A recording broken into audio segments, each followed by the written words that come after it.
Olá, pessoal. Aqui é o professor Fernandes.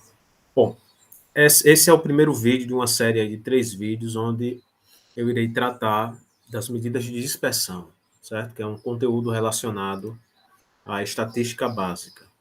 Bom, nesse primeiro vídeo, nós vamos fazer uma breve introdução sobre esse assunto e trabalhar a primeira medida de dispersão, que é a amplitude, né? A amplitude do seu rol, do seu conjunto de dados. Então, como introdução, nós temos o seguinte: fazendo uma breve reflexão sobre as medidas de tendência central, né, que é média, mediana e moda, nós podemos concluir que somente elas não são suficientes para caracterizar totalmente uma sequência numérica. Então, somente a medida de tendência central não é suficiente para descrever as características básicas dessa sequência, de uma determinada sequência numérica, certo? Tomando aqui como exemplo essas 3 sequências numéricas, x, y e z. Todas elas, x, y e z, todas elas têm média 13. Se fizer o cálculo aqui da média aritmética simples, o resultado é 13. No entanto, elas são sequências muito diferentes, são distintas, né? Do ponto de vista da variabilidade de dados. Se vocês observarem, a sequência Z, por exemplo, não tem variabilidade de dados, é só 13, né? Os elementos da sequência somente. A sequência é formada somente pelo número 13, enquanto que a sequência X e Y tem uma variação aí, certo? A sequência Y, a média também é 13.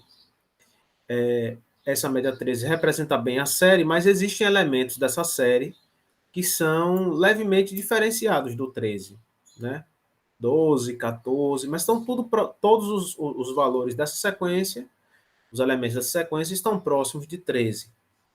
Em compensação, a sequência X, o 13 ele não é uma boa representação, porque há uma variação muito grande. Você tem desde o número 1 até o número 35, né? Embora a média dos valores seja 13, mas os valores da sequência, em geral, não estão próximos de 13.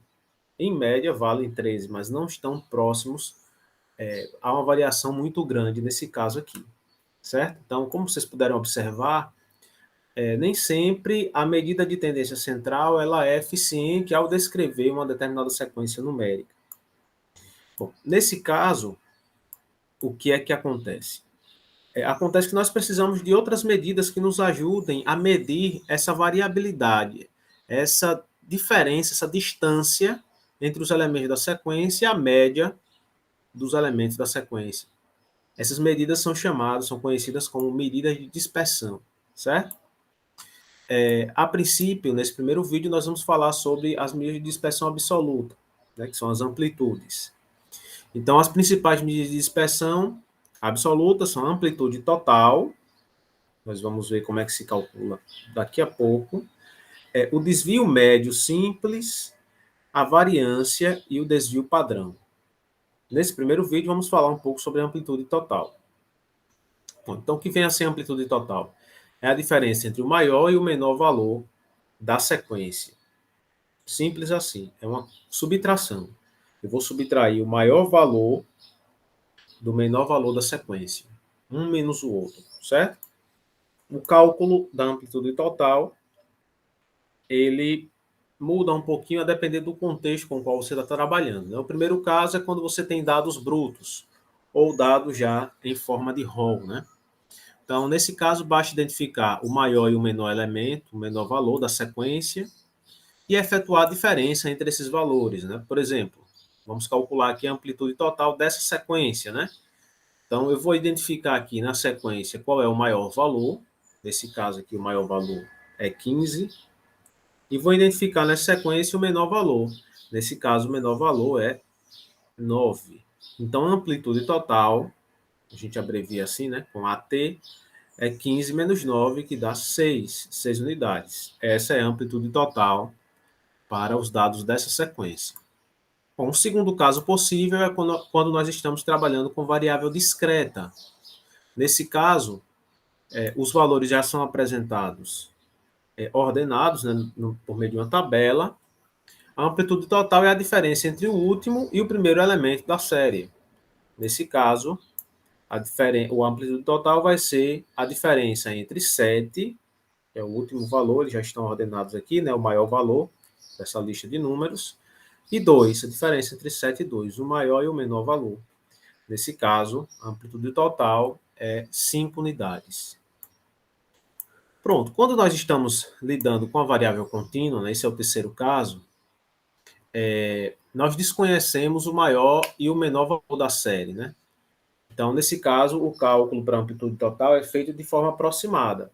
Por que nós não conhecemos, né, o maior e o menor valor dessa série? Porque os dados eles não são dados de forma discreta, ou seja, um a um. Eles são dados em uma faixa de valores, né?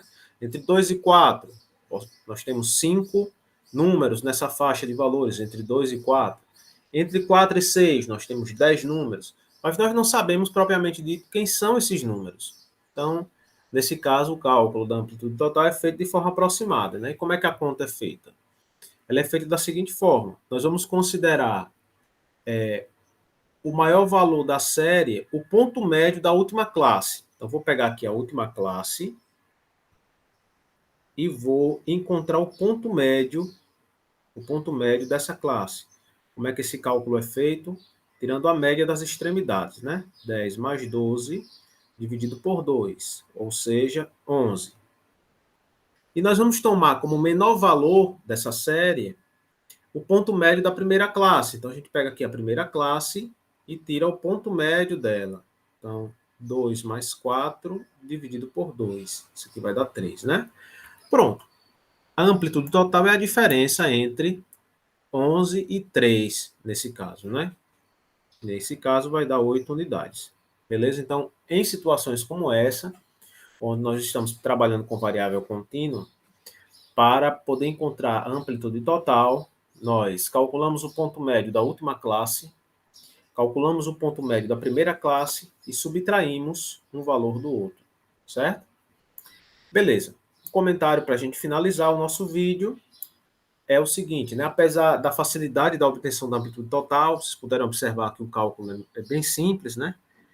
Essa medida apresenta a inconveniência de depender apenas de dois valores, o maior e o menor valor, né, da série.